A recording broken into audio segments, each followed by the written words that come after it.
28. The Psalms. Probably written shortly before Reflections on the Psalms, 1958, this two-part essay is now in Christian Reflections, 1991. 1. The dominant impression I get from reading the Psalms is one of antiquity. I seem to be looking into a deep pit of time, but looking through a lens which brings the figures who inhabit that depth up close to my eye. In that momentary proximity they are almost shockingly alien, creatures of unrestrained emotion, wallowing in self-pity, sobbing, cursing, screaming in exultation, clashing uncouth weapons, or dancing to the din of strange musical instruments. Yet, side by side with this, there is also a different image in my mind. Anglican choirs, well-laundered surplices, soapy boys' faces, hassocks, an organ, prayer books, and perhaps the smell of new-mown graveyard grass coming in with the sunlight through an open door. Sometimes the one, sometimes the other impression grows faint, but neither, perhaps, ever quite disappears. The irony reaches its height when a boy soloist sings in that treble, which is so beautifully free from all personal emotions, the words whereby ancient warriors lashed themselves with frenzy against their enemies, and does this in the service of the God of love, and himself, meanwhile, perhaps thinks neither of that God nor of ancient wars, but of bullseyes and the comics. This irony, this double or treble vision, is part of the pleasure. I begin to suspect that it is part of the profit, too. How old the Psalms, as we now have them, really are, is a question for the scholars. I am told there is one, 18, which might really have come down from the age of David himself, that is, from the 10th century B.C. Most of them, however, are said to be post-exilic. The book was put together when the Hebrews, long exiled in Babylonia, were repatriated by that enlightened ruler Cyrus of Persia. This would bring us down to the 6th century. How much earlier material the book took in is uncertain. Perhaps for our present purpose it does not greatly matter. The whole spirit and technique and the characteristic attitudes in the Psalms we have might be very like those of much older sacred poetry which is now lost. We know that they had such poetry. They must have been already famous for that art when their Babylonian conquerors asked them for a specimen. And some very early pieces occur elsewhere in the Old Testament. Deborah's song of triumph over Sisera in Judges 5 might be as old as the battle that gave rise to it back in the 13th century. If the Hebrews were conservative in such matters, then 6th century poems may be very like those of their ancestors. And we know they were conservative. One can see that by leaping forward 6 centuries into the New Testament and reading the Magnificat. The Virgin has something other and more momentous to say than the old psalmists, but what she utters is quite unmistakably a psalm. The style, the dwelling on covenant, the delight in the vindication of the poor are all perfectly true to the old model. So might the old model have been true to one yet older. For poetry of that sort did not, like ours, seek to express those things in which individuals differ, and did not aim at novelty. Even if the Psalms we read were all composed as late as the 6th century B.C., in reading them I suspect that we have our hands on the near end of a living cord that stretches far back into the past. In most moods, the spirit of the Psalms feels to me more alien than that of the oldest Greek literature. But that is not an affair of dates. Distance in temper does not always coincide with distance in time. To most of us, perhaps to all of us at most times, unless we are either very uneducated or very holy, or, as might be, both, the civilization that descends from Greece and Rome is closer, more congenial than what we inherit from ancient Israel. The very words and concepts which we use for science, philosophy, criticism, government, grammar, are all Greco-Roman. It is this, and not Israel, that has made us, in the ordinary sense, civilized. But no Christian can read the Bible without discovering that these ancient Hebrews, generally so remote, may at any moment turn out to be our brothers in a sense in which no Greek or Roman ever was. What a dull, remote thing, for example, the book of Proverbs seems at first glance. Bearded Orientals uttering endless platitudes as if in a parody of the Arabian Nights. Compared with Plato or Aristotle, compared even with Xenophon, it is not thought at all. Then suddenly, just as you are going to give it up, your eye falls on the words, "If thine enemy be hungry, give him bread to eat, and if he be thirsty, give him water to drink." Proverbs chapter 25, verse 21. One rubs one's eyes. So they were saying that already. They knew that so long before Christ came. There is nothing like it in Greek, nor, if my memory serves me, in Confucius. And this is the sort of surprise we shall often get in the Psalms. These strange, alien figures may at any moment show that, in spiritual descent, as opposed to cultural, it is they, after all, who are our ancestors, and the classical nations who are alien. Conversely, in reading the classics, we sometimes have the opposite surprise. Those loved authors, so civilized, tolerant, humane, and enlightened, every now and then reveal that they are divided from us by a gulf. Hence the eternal roguish tittering about pederasty in Plato, or the hard pride that makes Aristotle's ethics in places almost comic. We begin to doubt whether any one of them, even Virgil himself, if we could recall him from the dead, might not, in the first hour's conversation, let out something that would utterly estrange us. I do not at all mean that the Hebrews were just better than the Greeks and the Romans. On the contrary, we shall find in the Psalms expressions of a cruelty more vindictive and a self-righteousness more complete than anything in the classics. If we ignore such passages and read only a few selected favourite psalms, we miss the point.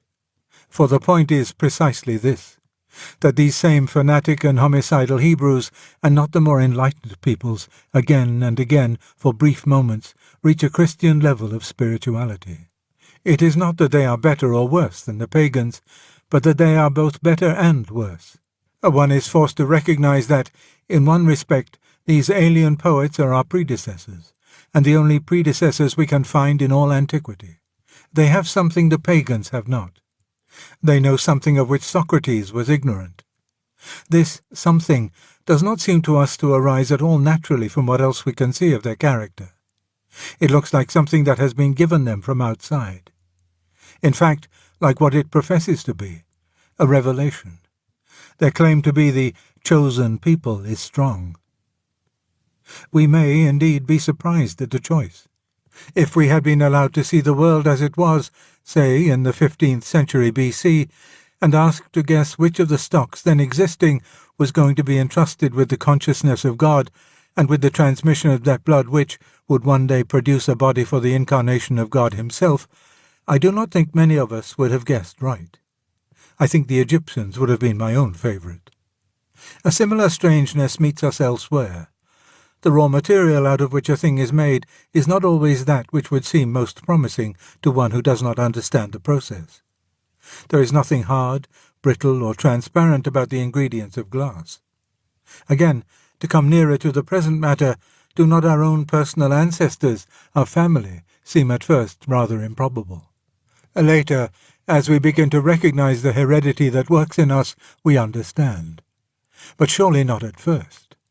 What young man feels, these are exactly the sort of people whose son, or grandson, or descendant I might be expected to be. For usually, in early life, the people with whom one seems to have most in common, the people who share one's interests, the men of one's own totem, are not one's relatives. So the idea of having been born into the wrong family is an attractive myth. We are delighted when the hero, in Siegfried, forces the dwarf to confess that he is not his son. The thing one is made out of is not necessarily like oneself, still less like one's idea of that self, and looks at first even more unlike than it really is. It may be so with the origins of our species. The evolutionists say we descend from anthropoids, creatures akin to apes. Is it, at first sight, the descent we would have chosen? If an intelligence such as ours had looked at the pre-human world and been told that one of the species then in existence was to be raised to rational and spiritual status, and at last to behold its creator face to face, would he have picked the winner? Not unless it realized the importance of its hand-like paws, just as one would not guess the ingredients of glass unless one knew some chemistry. So we, because of something we do not know, are bewildered to find the ancient Hebrews chosen as they were. From this point of view, there is no better psalm to begin with than number 109. It ends with a verse which every Christian can at once make his own. The Lord is the prisoner's friend, standing by the poor or friendless to save him from unjust judges. This is one of the characteristic notes of the Psalms, and one of the things for which we love them. It anticipates the temper of the Magnificat. It is hardly to be paralleled in pagan literature. The Greek gods were very active in casting down the proud, but hardly in raising the humble. It will commend itself even to a modern unbeliever of goodwill. He may call it wishful thinking, but he will respect the wish. In a word, if we read only the last verse, we should feel in full sympathy with this psalmist. But the moment we look back at what precedes that verse, he turns out to be removed from us by infinite distances, or worse still, to be loathsomely akin to that in us which is the main business of life to purge away. Psalm 109 is as unabashed a hymn of hate as was ever written. The poet has a detailed program for his enemy which he hopes God will carry out. The enemy is to be placed under a wicked ruler. He is to have an accuser perpetually at his side. Whether an evil spirit, a Satan as our prayer book version renders it, or merely a human accuser, a spy, an agent provocateur, a member of the secret police, verse 5. If the enemy attempts to have any religious life, this, far from improving his position, must make him even worse. Let his prayer be turned into sin, verse 6. And after his death, which had better, please, be early, verse 7, his widow and children and descendants are to live in unrelieved misery, verses 8 to 12. What makes our blood run cold, even more than the unrestrained vindictiveness, is the writer's untroubled conscience. He has no qualms, scruples, or reservations, no shame. He gives hatred free rein, encourages and spurs it on, in a sort of ghastly innocence. He offers these feelings just as they are to God, never doubting that they will be acceptable, turning straight from the maledictions to, "Deal thou with me, O Lord God, according to thy name, for sweet is thy mercy." Verse 20. The man himself, of course, lived very long ago. His injuries may have been, humanly speaking, beyond endurance. He was, doubtless, a hot-blooded barbarian, more like a modern child than a modern man. And though we believe, and can even see from the last verse, that some knowledge of the real God had come to his race, yet he lived in the cold of the year, the early spring of revelation, and those first gleams of knowledge were like snowdrops exposed to the frosts. For him, then, there may have been excuses. But we, what good can we find in reading such stuff? One good, certainly. We have here an uninhibited expression of those feelings which oppression and injustice naturally produce. The psalm is a portrait. Under it should be written, "This is what you make of a man by ill-treating him." In a modern child or savage, the results might be exactly the same. In a modern Western European adult, especially if he were a professing Christian, they would be more sophisticated, disguised as a disinterested love of justice, claiming to be concerned with the good of society. But under that disguise, and none the better for it in the sight of God, the feelings might still be there. I am thinking of a total stranger who forwarded to me a letter written to her in denigration of myself by another total stranger, because, as she said, she felt it her duty. And now, in a case of what we ordinarily call seduction, that is, sexual seduction, we should think it monstrous to dwell on the guilt of the party who yielded to temptation and ignore that of the party who tempted. But every injury or oppression is equally a temptation to hatred, and in that sense a seduction. Whenever we have wronged our fellow man, we have tempted him to be such a man as wrote Psalm 109. We may have repented of our wrong. We do not always know if he has repented of his hatred. How do accounts now stand between us, if he has not? I do not know the answer to that question, but I am inclined to think that we had better look unflinchingly at the sort of work we have done. Like puppies, we must have our noses rubbed in it. A man, now penitent, who has once seduced and abandoned a girl and then lost sight of her, had better not avert his eyes from the crude realities of the life she may now be living. For the same reason, we ought to read the Psalms that curse the oppressor, read them with fear. Who knows what imprecations of the same sort have been uttered against ourselves? What prayers have red men and black and brown and yellow sent up against us to their gods, or sometimes to God himself? All over the earth the white man's offence smells to heaven.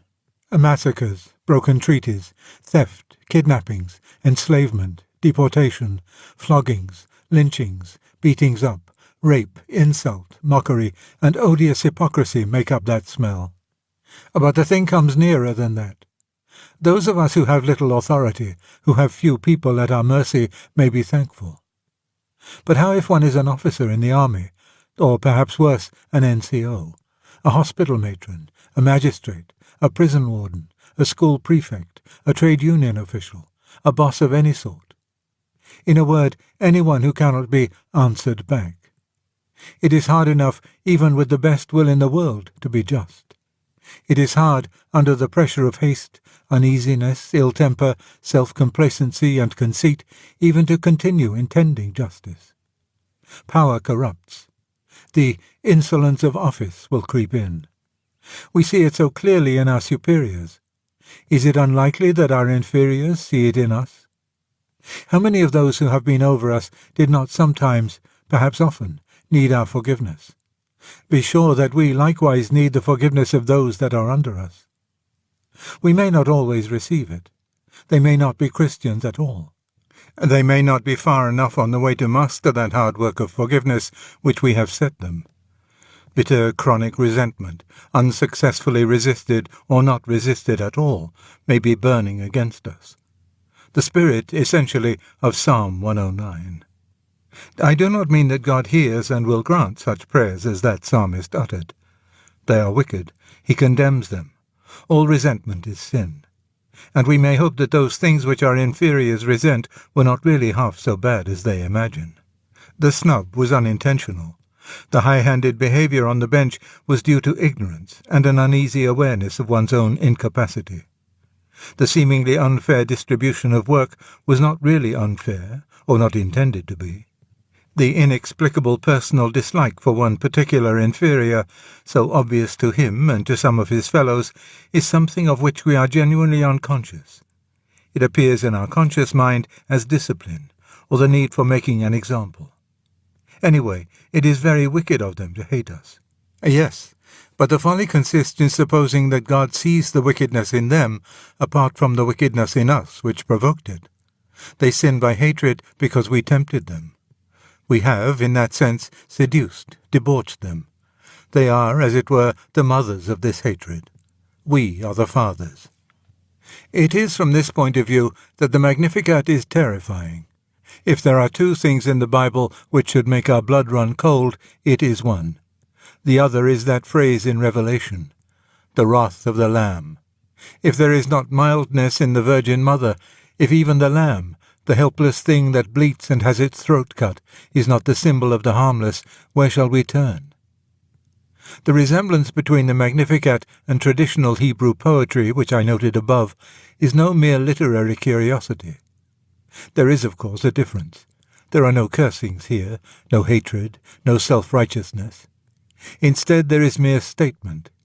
He has scattered the proud, cast down the mighty, sent the rich empty away. I spoke just now of the ironic contrast between the fierce psalmists and the choir boy's treble. The contrast is here brought up to a higher level.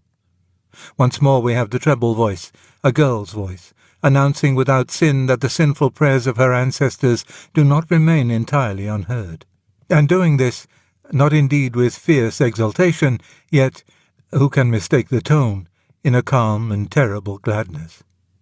I am tempted here to digress for a moment into a speculation which may bring ease to us in one direction while it alarms us in another. Christians are unhappily divided about the kind of honour in which the Mother of the Lord should be held. But there is one truth about which no doubt seems admissible. If we believe in the virgin birth, and if we believe in our Lord's human nature, psychological as well as physical, For it is heretical to think him a human body which had the second person of the Trinity instead of a human soul. We must also believe in a human heredity for that human nature. There is only one source for it, though in that source all the true Israel is summed up. If there is an iron element in Jesus, may we not, without irreverence, guess whence, humanly speaking, it came? Did neighbours say, in his boyhood, he is his mother's son? This might set in a new and less painful light the severity of some things he said to, or about, his mother. We may suppose that she understood them very well. I have called this a digression, but I am not sure that it is one. Two things link the Psalms with us. One is the Magnificat, and one, our Lord's continued quotations from them, though not, to be sure, from such psalms as 109. We cannot reject from our minds a book in which his was so steeped. The Church herself has followed him and steeped our minds in the same book. In a word, the psalmists and we are both in the Church. Individually they, like us, may be sometimes very bad members of it, tares, but tares that we have no authority to pull up. They may often be ignorant, as we, though perhaps in different ways, are ignorant what spirit they are of. But we cannot excommunicate them, nor they us. I do not at all mean, though if you watch you will certainly find some critic who says I meant, that we are to make any concession to their ferocity. But we may learn to see the good thing which that ferocity is mixed with. Through all their excesses there runs a passionate craving for justice. One is tempted at first to say that such a craving, on the part of the oppressed, is no very great merit, that the wickedest men will cry out for fair play when you give them foul play. But unfortunately this is not true. Indeed, at this very moment the spirit which cries for justice may be dying out. Here is an alarming example. I had a pupil who was certainly a socialist, probably a Marxist. To him the collective, the state, was everything, the individual nothing, freedom a bourgeois delusion. Then he went down and became a schoolmaster. A couple of years later, happening to be in Oxford, he paid me a visit.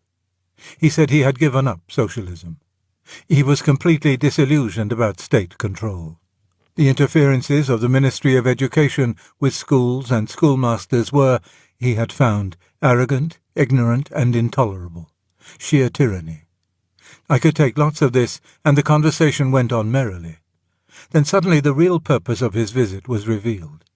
He was so browned off that he wanted to give up schoolmastering. And could I, had I any influence, would I pull any wires to get him a job in the Ministry of Education? There you have the new man. Like the psalmists he can hate, but he does not, like the psalmists, thirst for justice. Having decided that there is oppression, he immediately asks, how can I join the oppressors? He has no objection to a world which is divided between tyrants and victims. The important thing is which of these two groups you are in. The moral of the story remains the same, whether you share his views about the ministry or not. There is then, mixed with the hatred in the psalmists, a spark which should be fanned, not trodden out. That spark God saw and fanned till it burned clear in the Magnificat. The cry for judgment was to be heard. But the ancient Hebrew idea of judgment will need an essay in itself. 2. The Day of Judgment is an idea very familiar and very dreadful to Christians. In all times of our tribulation, in all times of our wealth, in the hour of death and in the day of judgment, good Lord, deliver us. If there is any concept which cannot by any conjuring be removed from the teaching of our Lord, it is that of the great separation. The sheep and the goats, the broad way and the narrow, the wheat and the tares, the winnowing fan, the wise and foolish virgins, the good fish and the refuse, the door closed on the marriage feast, with some inside and some outside in the dark. We may dare to hope, some dare to hope, that this is not the whole story, that as Julian of Norwich said, all will be well, and all manner of thing will be well. But it is no use going to our Lord's own words for that hope. Something we may get from St. Paul, nothing of that kind from Jesus. It is from his own words that the picture of doomsday has come into Christianity. One result of this is that the word judgment, in a religious context, immediately suggests to us a criminal trial. The judge on the bench, the accused in the dock, the hope of acquittal, the fear of conviction. But to the ancient Hebrews, judgment usually suggested something quite different. In the Psalms, judgment is not something that the conscience-stricken believer fears, but something the downtrodden believer hopes for. God shall judge the world in righteousness, and be a defence for the oppressed. Psalm 9, verse 8. Judge me, O Lord, cries the poet of Psalm 35. More surprisingly, in 67, even the nations, the Gentiles, are told to rejoice and be glad, because God will judge the folk righteously. Our fear is precisely lest the judgment should be a good deal more righteous than we can bear. In the jubilant 96th Psalm, the very sky and earth are to be glad. The fields are to be joyful, and all the trees of the wood shall rejoice before the Lord, because he cometh to judge the earth. At the prospect of that judgment which we dread, there is such revelry as a pagan poet might have used to herald the coming of Dionysus. Although our Lord, as I have said, imposed on us the modern Christian conception of the Day of Judgment, yet his own words elsewhere illuminate the old Hebraic conception. I am thinking of the unjust judge in the parable. To most of us, unless we had that parable in mind, the mention of a wicked judge would instantly suggest someone like Judge Jeffreys, a roaring, interrupting, bloodthirsty brute bent on hanging a prisoner, bullying the jury and the witnesses. Our hope is that we shall not be judged by him. Our Lord's unjust judge is a wholly different character. You want him to judge you. You pester him to judge you. The whole difficulty is to get your case heard. Obviously, what our Lord has in view is not a criminal trial at all, but a civil trial. We are looking at justice from the point of view not of a prisoner, but of a plaintiff with a watertight case if only she could get the defendant into court. The picture is strange to us only because we enjoy in our own country an unusually good legal profession. We take it for granted that judges do not need to be bribed and cannot be bribed. This is, however, no law of nature, but a rare achievement. We ourselves might lose it, shall certainly lose it, if no pains are taken for its conservation. It does not inevitably go with the use of the English language. Over many parts of the world, and in many periods, the difficulty for poor and unimportant people has been not only to get their case fairly heard, but to get it heard at all. It is their voices that speak in the continual hope of the Hebrews for judgment, the hope that someday, somehow, wrongs will be righted. But the idea is not associated only with courts of law. The judges who give their name to a most interesting historical book in the Old Testament were not, I gather, so called only because they sometimes exercised what we should consider judicial functions. Indeed, the book has very little to say about judging in that sense. Its judges are primarily heroes, fighting men, who deliver Israel from foreign tyrants, giant killers. The name which we translate as judges is apparently connected with a verb which means to vindicate, to avenge, to right the wrongs of. They might equally well be called champions, avengers.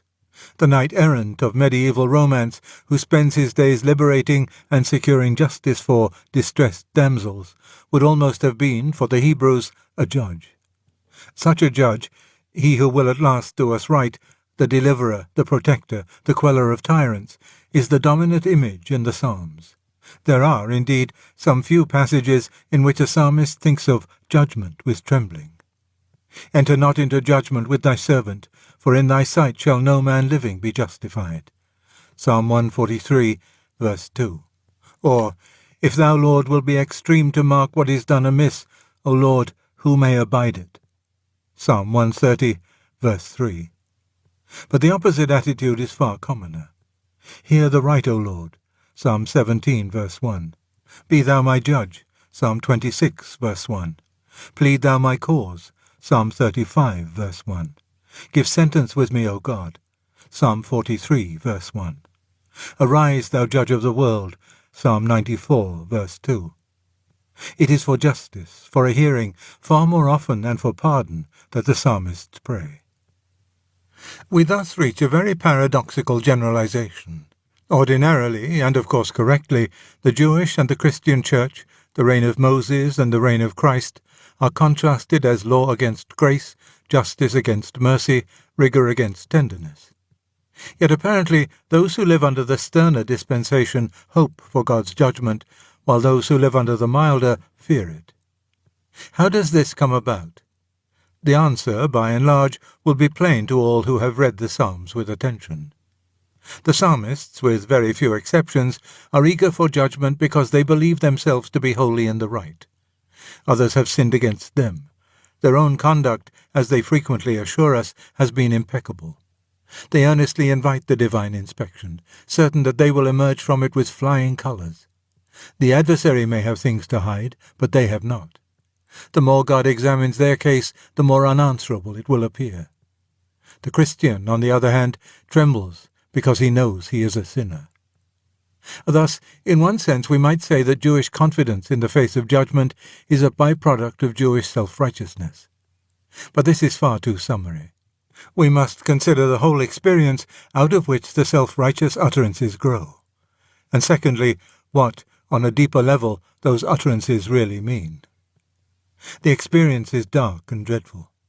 We must not call it the dark night of the soul, for that name is already appropriate to another darkness and another dread, encountered at a far higher level than, I suppose, any of the psalmists had reached.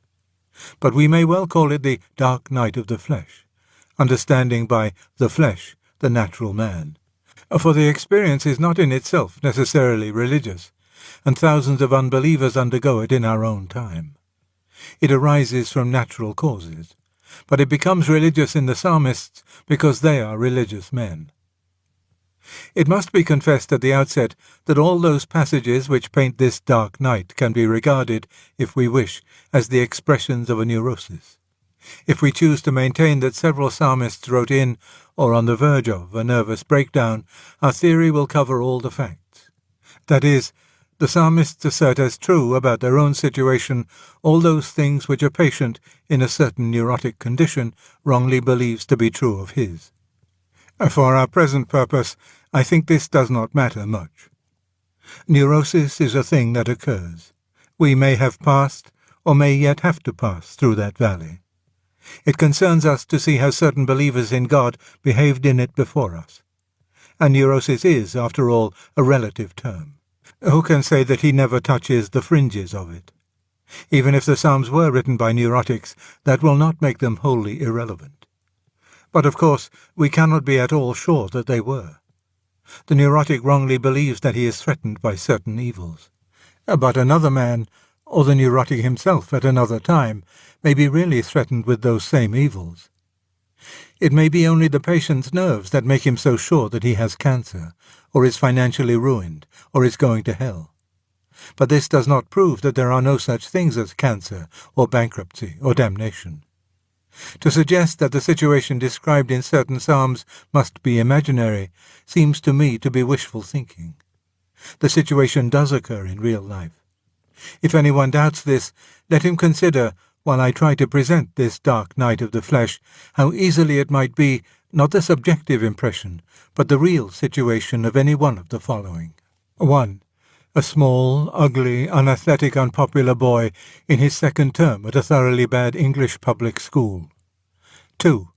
An unpopular recruit in an army hut. 3. A Jew in Hitler's Germany. 4. A man in a bad firm or government office whom a group of rivals are trying to get rid of. 5. A papist in 16th century England. 6. A Protestant in 16th century Spain. 7. An African in Malan's Africa. 8. An American socialist in the hands of Senator McCarthy, or a Zulu, noxious to Chaka, during one of the old savage witch hunts. The dark night of the flesh can be objective. It is not even very uncommon. One is alone. The fellow recruit who seemed to be a friend on the first day, the boys who were your friends last term, the neighbours who were your friends before the Jew-baiting began, or before you attracted Senator McCarthy's attention. Even your connections and relatives have begun to give you a wide berth. No one wishes to be seen with you. When you pass acquaintances in the street, they always happen to be looking the other way. They of mine acquaintance were afraid of me, and they that did see me without conveyed themselves from me. Psalm 31, verse 13. Lovers, neighbours, kinsmen stand afar off. Psalm 38, verse 11. I am become a stranger unto my brethren. Psalm 69, verse 8. Thou hast put away mine acquaintance far from me, and made me to be abhorred of them. Psalm 88, verse 7. I looked also upon my right hand, and saw there was no man that would know me. Psalm 142, verse 4. Sometimes it is not an individual, but a group, a religious body, or even a whole nation that has this experience. Members fall off. Allies desert. The huge combinations against us extend and harden daily. Harder even to bear than our dwindling numbers and growing isolation is the increasing evidence that our side is ineffective. The world is turned upside down by bad men, and what hath the righteous done? Where are our countermeasures? Psalm 11, verse 3. We are put to rebuke. Psalm 12, verse 9. Once there were omens in our favour and great leaders on our side, but those days are gone. We see not our tokens, there is not one prophet more. Psalm 74, verse 10. England in modern Europe and Christians in modern England often feel like this. And all around the isolated man every day is the presence of the unbelievers. They know well enough what we are believing or trying to believe. Help thou my unbelief, and regard it as total illusion. Many one there be that say of my soul, there is no help for him in his God. Psalm 3, verse 2. As if God, supposing he exists, had nothing to do but look after us. But in fact, there is no God. Psalm 14, verse 1. If the sufferer's God really exists, let him deliver him now. Psalm 22, verse 8. Where is now thy God? Psalm 42, verse 3. The man in the dark night of the flesh is in everyone else's eyes extremely funny. The stock joke of that whole school or hut or office. They can't see him without laughing. They make faces at him. Psalm 22, verse 7. The drunks work his name into their comic songs. Psalm 69, verse 12. He is a byword. Psalm 44, verse 15. Unfortunately, all this laughter is not exactly honest, spontaneous laughter, such as a man with some oddity of voice or face might learn to bear, and even, in the end, to join in. These mockers do not laugh although it hurts him, nor even without caring whether it hurts or not. They laugh because it will hurt. Any humiliation or miscarriage of his is jam to them. They crow over him when he's down. When my foot slipped, they rejoiced greatly against me. Psalm 38, verse 16. If one had a certain sort of aristocratic and stoic pride, one might perhaps answer scorn with scorn, and even, in a sense, rejoice, as Coventry Patmore rejoiced to live in the high mountain air of public obloquy. If so, one would not be completely in the dark night. But the sufferer, for better or worse, is not, or if he once was, is now no longer, that sort of man. The continual taunts, slights, and humiliations, partly veiled or brutally plain, according to the milieu, get past his defences and under his skin. He is, in his own eyes, also the object they would make him. He has no comeback. Shame has covered his face. Psalm 69, verse 7. He might as well be a dumb man. In his mouth are no reproofs. Psalm 38, verse 13. He is a worm and no man. Psalm 22, verse 6.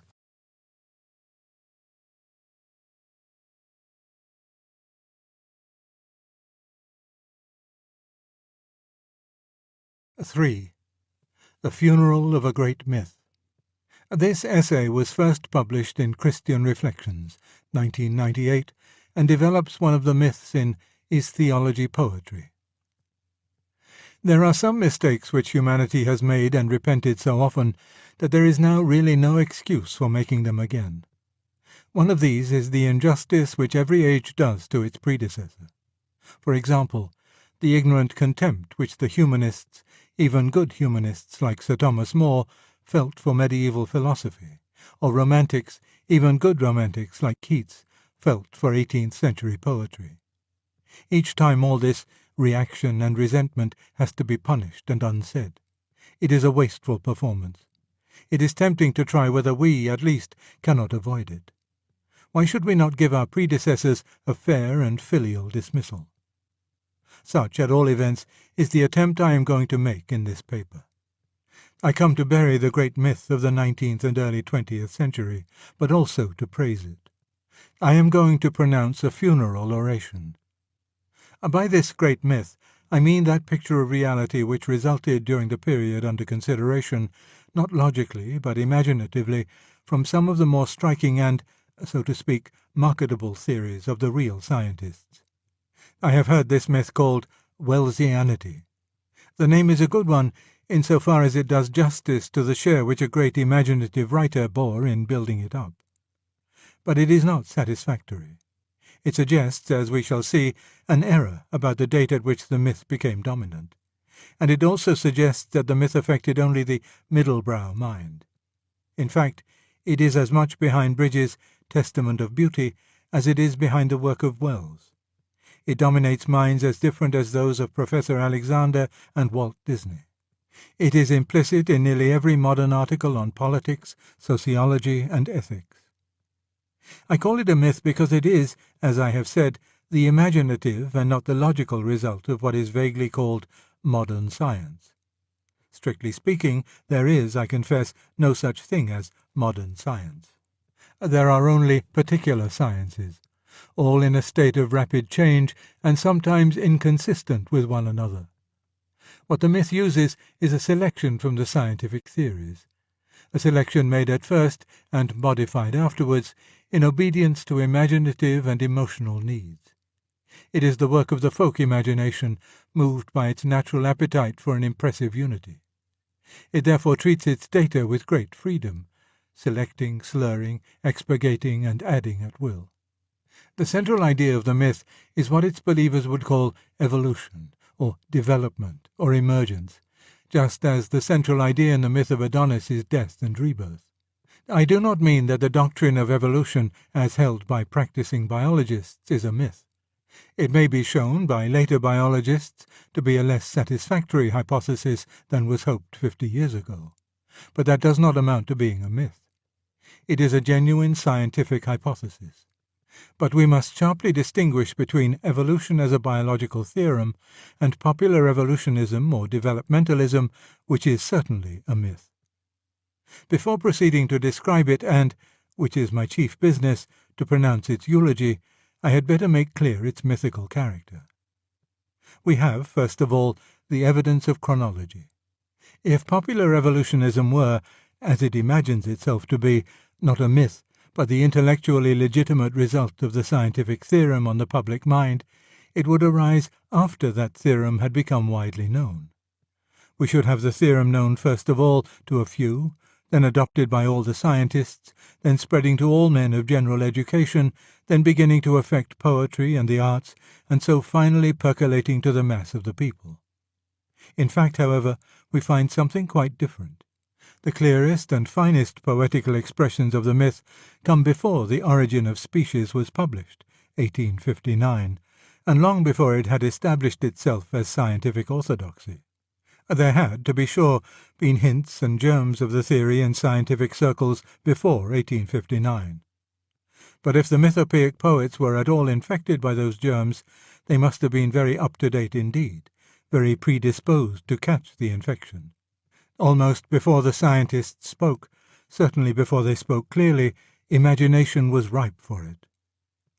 The finest expression of the myth in English does not come from Bridges, nor from Shaw, nor from Wells, nor from Olaf Stapledon.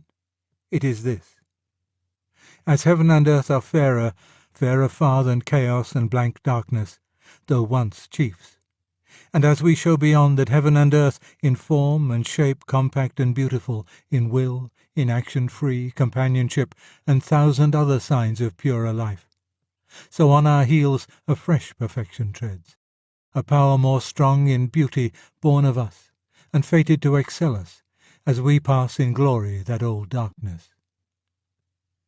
Thus Oceanus, in Keats's Hyperion, nearly 40 years before The Origin of Species. and on the continent we have the Nibelung's Ring. Coming, as I do, to bury but also to praise the receding age, I will by no means join in the modern depreciation of Wagner. He may, for all I know, have been a bad man. He may, though I shall never believe it, have been a bad musician. But as a mythopoeic poet he is incomparable. The tragedy of the evolutionary myth has never been more nobly expressed than in his Wotan. Its heady raptures never more irresistibly than in Siegfried. That he himself knew quite well what he was writing about can be seen from his letter to August Rockel in 1854. The progress of the whole drama shows the necessity of recognizing and submitting to the change, the diversity, the multiplicity, the eternal novelty of the real. Wotan rises to the tragic height of willing his own downfall. This is all we have to learn from the history of man, to will the necessary and ourselves to bring it to pass. If Shaw's Back to Methuselah were really, as he supposed, the work of a prophet or a pioneer ushering in the reign of a new myth, its predominantly comic tone and its generally low emotional temperature would be inexplicable. It is admirable fun, but not thus are new epochs brought to birth. The ease with which he plays with the myth shows that the myth is fully digested and already senile. Shaw is the Lucian or the Snorri of this mythology. To find its Aeschylus or its Elder Edda, you must go back to Keats and Wagner. That, then, is the first proof that popular evolution is a myth. In making it, imagination runs ahead of scientific evidence. The prophetic soul of the big world was already pregnant with the myth. If science had not met the imaginative need, science would not have been so popular. But probably every age gets, within certain limits, the science it desires. In the second place, we have internal evidence. Popular evolutionism, or developmentalism, differs in content from the evolution of the real biologists. To the biologist, evolution is a hypothesis. It covers more of the facts than any other hypothesis at present on the market, and is therefore to be accepted unless or until some new supposal can be shown to cover still more facts with even fewer assumptions. At least, that is what I think most biologists would say. Professor D.M.S. Watson, it is true, would not go so far. According to him, evolution is accepted by zoologists not because it has been observed to occur or can be proved by logically coherent evidence to be true, but because the only alternative, special creation, is clearly incredible. This would mean that the sole ground for believing it is not empirical, but metaphysical. The dogma of an amateur metaphysician who finds special creation incredible. But I do not think it has really come to that. Most biologists have a more robust belief in evolution than Professor Watson. But it is certainly a hypothesis. In the myth, however, there is nothing hypothetical about it. It is basic fact. Or, to speak more strictly, such distinctions do not exist on the mythical level at all. There are more important differences to follow. In the science, evolution is a theory about changes. In the myth, it is a fact about improvements. Thus a real scientist, like Professor J.B.S. Haldane, is at pains to point out that popular ideas of evolution lay a wholly unjustified emphasis on those changes which have rendered creatures, by human standards, better or more interesting. He adds, "We are therefore inclined to regard progress as the rule in evolution. Actually, it is the exception, and for every case of it there are 10 of degeneration." But the myth simply expurgates the 10 cases of degeneration. In the popular mind, the word evolution conjures up a picture of things moving onwards and upwards, and of nothing else whatsoever. And it might have been predicted that it would do so. Already, before science had spoken, the mythical imagination knew the kind of evolution it wanted. It wanted the Keatsian and Wagnerian kind, the gods superseding the Titans, and the young, joyous, careless, amorous Siegfried superseding the careworn, anxious, treaty-entangled Wotan. If science offers any instances to satisfy that demand, they will be eagerly accepted. If it offers any instances that frustrate it, they will simply be ignored. Again, for the scientist, evolution is a purely biological theorem. It takes over organic life on this planet as a going concern, and tries to explain certain changes within that field. It makes no cosmic statements, no metaphysical statements, no eschatological statements. Granted that we now have minds we can trust, granted that organic life came to exist, it tries to explain, say, how a species that once had wings came to lose them. It explains this by the negative effect of environment operating on small variations. It does not, in itself, explain the origin of organic life, nor of the variations, nor does it discuss the origin and validity of reason. It may well tell you how the brain, through which reason now operates, arose, but that is a different matter. Still less does it even attempt to tell you how the universe as a whole arose, or what it is, or whither it is tending. But the myth knows nothing of these reticences. Having turned what was a theory of change into a theory of improvement, it then makes this a cosmic theory. Not merely terrestrial organisms, but everything is moving upwards and onwards. A reason has evolved out of instinct, virtue out of complexes, poetry out of erotic howls and grunts, civilization out of savagery, the organic out of inorganic, the solar system out of some sidereal soup or traffic block. And conversely, reason, virtue, art, and civilization as we now know them are only the crude or embryonic beginnings of far better things, perhaps deity itself, in the remote future. For in the myth, evolution, as the myth understands it, is the formula of all existence. To exist means to be moving from the status of almost zero to the status of almost infinity. To those brought up on the myth, nothing seems more normal, more natural, more plausible than that chaos should turn into order, death into life, ignorance into knowledge. And with this we reach the full-blown myth. It is one of the most moving and satisfying world dramas which have ever been imagined.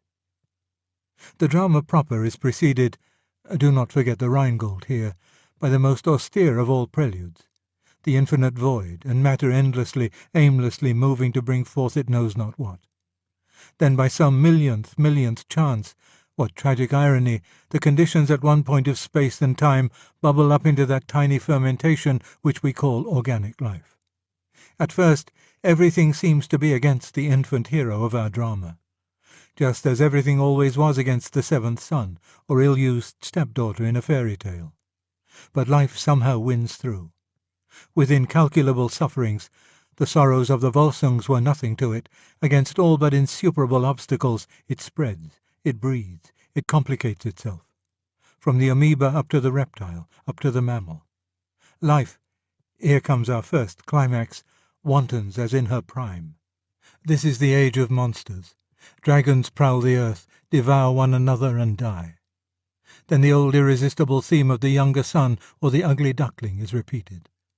As the weak, tiny spark of life herself began amidst the beasts that are far larger and stronger than he, there comes forth a little, naked, shivering, cowering biped, shuffling, not yet fully erect, promising nothing, the product of another millionth chance.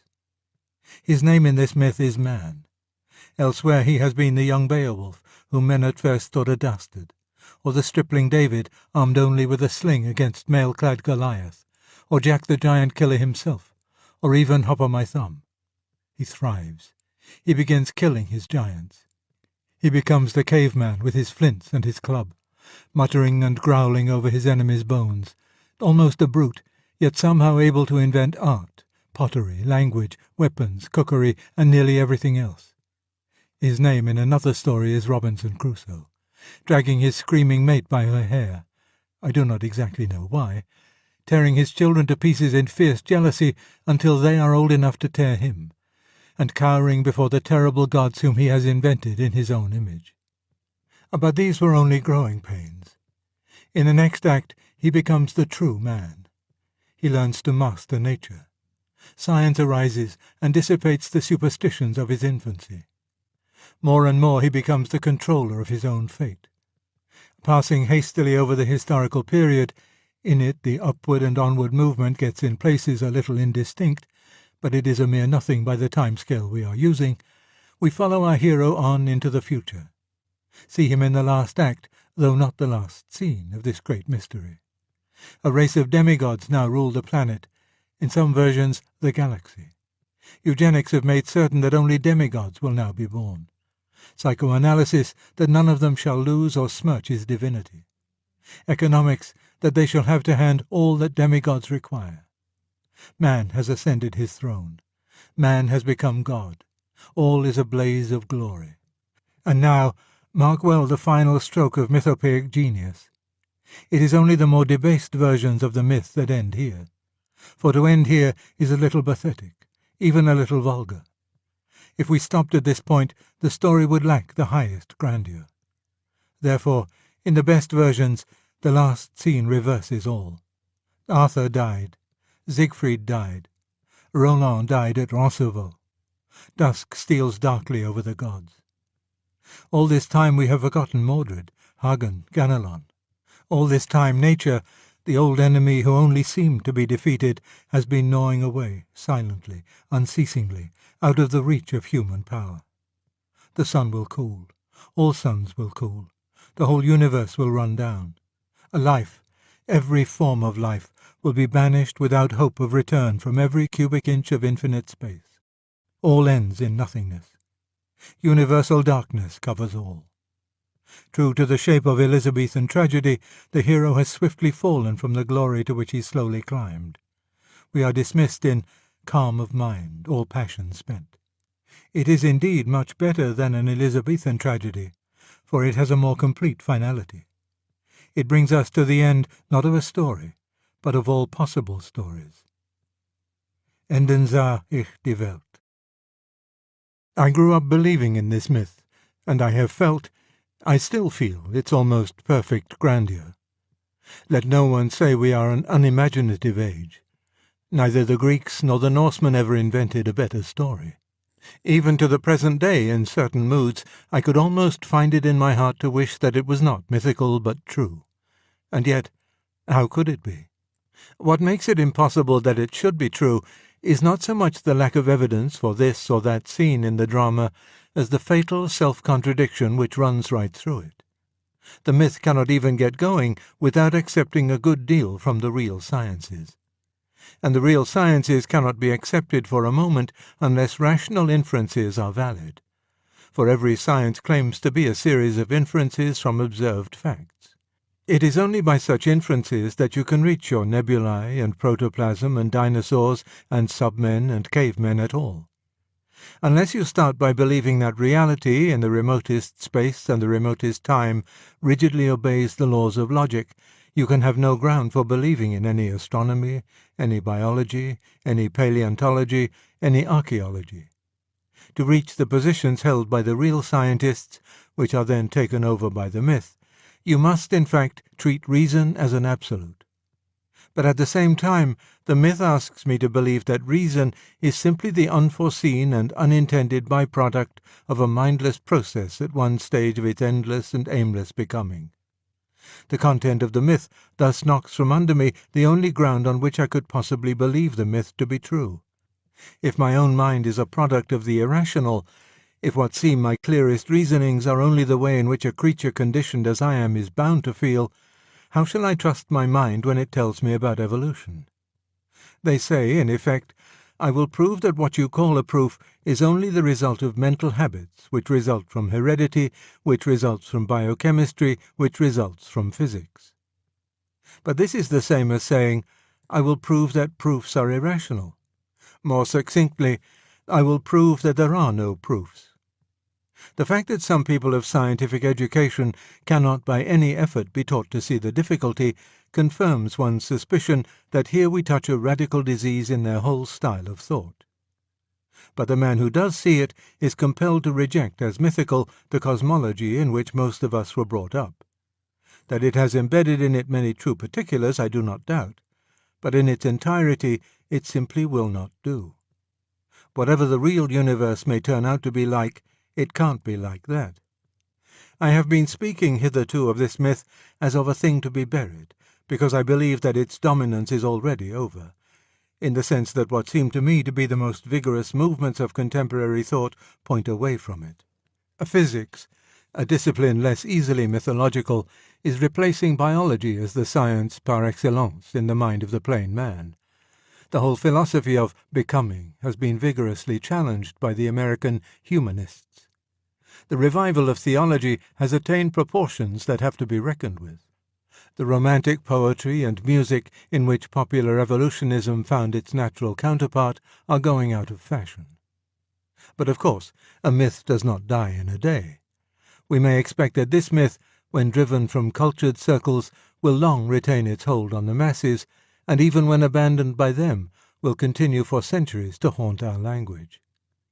Those who wish to attack it must beware of despising it. There are deep reasons for its popularity.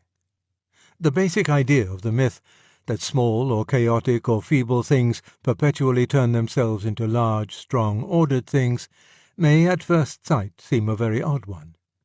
We have never actually seen a pile of rubble turning itself into a house. But this odd idea commends itself to the imagination by the help of what seem to be two instances of it within everyone's knowledge. Everyone has seen individual organisms doing it.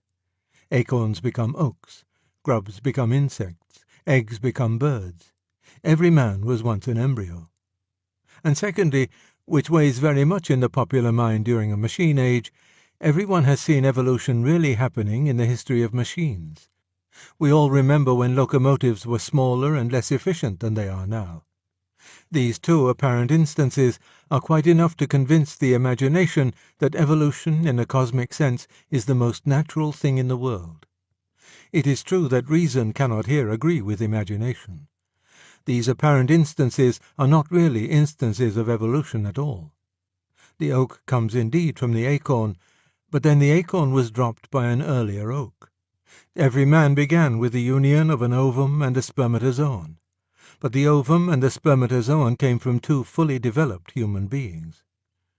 The modern express engine came from the rocket, but the rocket came not from something under and more elementary than itself, but from something much more developed and highly organized, the mind of a man, and a man of genius. Modern art may have developed from savage art, but then the very first picture of all did not evolve itself. It came from something overwhelmingly greater than itself, from the mind of that man who, by seeing for the first time that marks on a flat surface could be made to look like animals and men, proved himself to excel in sheer blinding genius any of the artists who have succeeded him. It may be true that if we trace back any existing civilization to its beginnings, we shall find those beginnings crude and savage. But then, when you look closer, you usually find that these beginnings themselves come from a wreck of some earlier civilization. In other words, the apparent instances of, or analogies to, evolution which impress the folk imagination operate by fixing our attention on one half of the process. What we actually see all round us is a double process, the perfect dropping an imperfect seed, which in its turn develops to perfection. By concentrating exclusively on the record of upward movement in this cycle, we seem to see evolution. I am not in the least denying that organisms on this planet may have evolved. But if we are to be guided by the analogy of nature as we now know her, it would be reasonable to suppose that this evolutionary process was the second half of a long pattern, that the crude beginnings of life on this planet have themselves been dropped there by a full and perfect life. The analogy may be mistaken. Perhaps nature was once different. Perhaps the universe as a whole is quite different from those parts of it which fall under our observation. But if that is so, if there was once a dead universe which somehow made itself alive, if there was absolutely original savagery which raised itself by its own shoulder-strap into civilization, then we ought to recognize that things of this sort happen no longer, that the world we are being asked to believe in is radically unlike the world we experience. In other words, all the immediate plausibility of the myth has vanished. But it has vanished only because we have been thinking it will remain plausible to the imagination, and it is imagination which makes the myth. It takes over from rational thought only what it finds convenient. Another source of strength in the myth is what the psychologists would call its ambivalence. It gratifies equally two opposite tendencies of the mind, the tendency to denigration and the tendency to flattery. In the myth, everything is becoming everything else. In fact, everything is everything else at an earlier or later stage of development, the later stages being always the better. This means that if you are feeling like Mencken, you can debunk all the respectable things by pointing out that they are merely elaborations of the disreputable things. Love is merely an elaboration of lust, virtue merely an elaboration of instinct, and so forth. On the one hand, it also means that if you are feeling what the people call idealistic, you can regard all the nasty things in yourself or your party or your nation as being merely the undeveloped forms of all the nice things. Vice is only undeveloped virtue, egotism only undeveloped altruism. A little more education will set everything right. The myth also soothes the old wounds of our childhood. Without going as far as Freud, we may yet well admit that every man has an old grudge against his father and his first teacher. The process of being brought up, however well it is done, cannot fail to offend. How pleasing, therefore, to abandon the old idea of descent from our concoctors in favour of the new idea of evolution or emergence, to feel that we have risen from them as a flower from the earth, that we transcend them as Keats's gods transcended the Titans. One then gets a kind of cosmic excuse for regarding one's father as a muddling old mimer, and his claims upon our gratitude or respect as an insufferable Stammenlied. Out of the way, old fool. It is we who know how to forge Nothung. The myth also pleases those who want to sell things to us. In the old days, a man had a family carriage built for him when he got married and expected it to last all his life. Such a frame of mind would hardly suit modern manufacturers, but popular evolutionism suits them exactly. Nothing ought to last. They want you to have a new car, a new radio set, a new everything every year. The new model must always be superseding the old. Madame would like the latest fashion. For this is evolution, this is development, this is the way the universe itself is going. And sales resistance is the sin against the Holy Ghost, the élan vital. Finally, modern politics would be impossible without the myth. It arose in the revolutionary period, but for the political ideals of that period it would never have been accepted. That explains why the myth concentrates on Haldane's one case of biological progress and ignores his 10 cases of degeneration. If the cases of degeneration were kept in mind, it would be impossible not to see that any given change in society is at least as likely to destroy the liberties and amenities we already have as to add new ones, that the danger of slipping back is at least as great as the chance of getting on, that a prudent society must spend at least as much energy on conserving what it has as on improvement. A clear knowledge of these truisms would be fatal both to the political left and to the political right of modern times. The myth obscures that knowledge.